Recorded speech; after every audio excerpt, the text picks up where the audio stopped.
Candace. Hey, Courtney. How are you doing today? I'm doing well. Good, good. I'm so glad that you're back and gonna get this thing rolling. I know. Get in that thing. Yes, ma'am. All right. So we've been in this discussion regarding you and the way your friend has betrayed you in essence. Last week, you admitted quite bravely, might I add, to the fact that part of the reason it was such a betrayal was because you had a romantic interest in this individual as well. Yeah. We explored the emotional depth that you had regarding this betrayal of trust. We ended on a very heavy moment too, I agree. with just a very open view of your anger. Mm-hmm.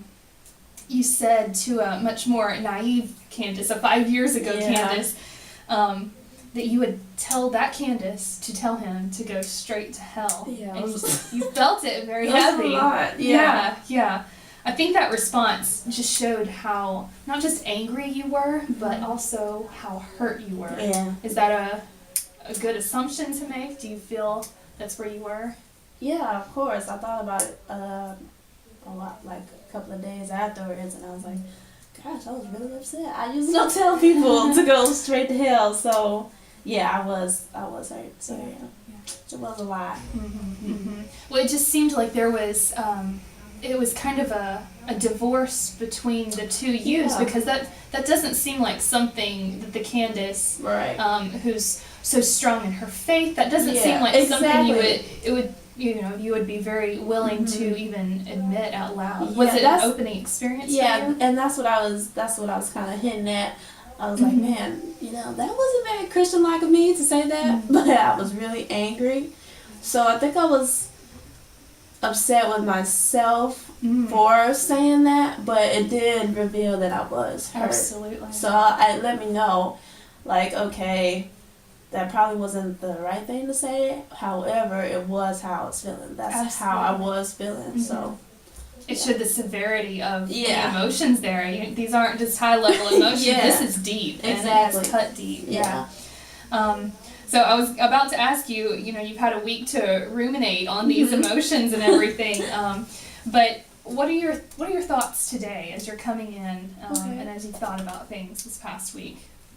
As I said, I was hurt, and I thought, like, man, I shouldn't have said that, even though I knew that's how I felt. I want to leave it in the past. Like, I want to forgive, but I'm not gonna forget. So kind of just leave that there where it is, where it left, and not try to go and rejuvenate it. Just okay, bye. That's it. That's what I want to do. Yeah. All right. That's quite an action step that you're making on your own. It's something that you have acknowledged that you do have strong feelings there, and they're the mixed feelings of betrayal and hurt and angry, and you've worked through the jealousy aspects, and there's a part of you, if I may ask you about it, what about those feelings of wanting him back in your life? Have you felt that yet? Has there been any aspect of I miss? There's a hole now. Oh, okay. I miss having him there. Well, yeah. I miss having a friend to talk to, but the part of wanting him back in my life, no. Okay. Yeah. Okay. So you feel very confident that going forward, you're not going to make contact. I don't want to make contact. Okay. I think I said, like, before, that I have a problem with confrontation, so I would rather leave it. Yes. And then just be like, okay, I don't want to talk to you anymore. So if he were to contact me, it sounds so rude, I would probably ignore him. Okay. Yeah. Okay. Until I was at that place where I was like, I don't want to be a friend anymore. Right. Okay. Let's think about that for just a minute. And if the situation did arise where he contacted you and you were having a weak moment, if you consider strength in being the ignoring part, you had a weak moment and you did answer his call, answer his text, and that started a cycle of conversation.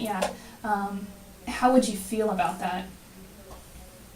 I would feel like I was stupid. Okay. Because this is the second time, it's not the first time. Okay. So, I mean, this would be the third time if I were to be like, okay, whatever, da-da-da, and then just leave myself out there for it to happen again. Now you got a third child or something, like, I really don't want to do that. Yeah. So, if he were to contact me, like, either, like, let's hang out or house school or whatever, and I, like, started that back up, like I'm talking to him like on a regular basis, I would feel like you got to do better, what are you doing? You're just setting yourself up again, and that's not what you want. Like, move on. Like, at this point I feel like he's in the way.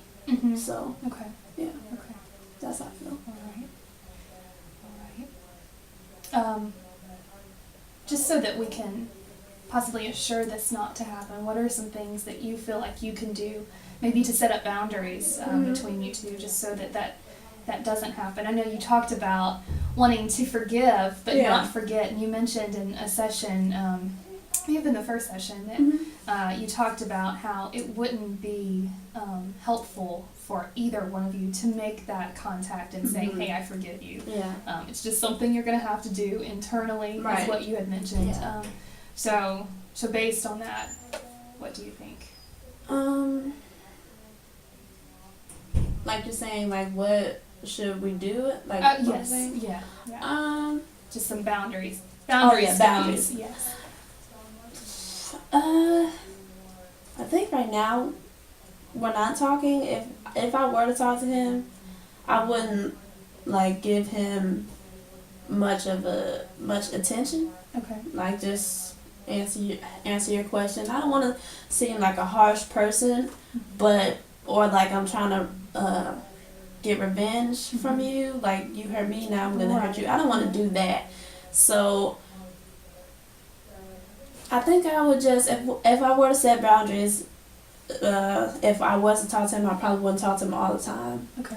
Probably would be like, okay, you're texting me again. You just texted me yesterday.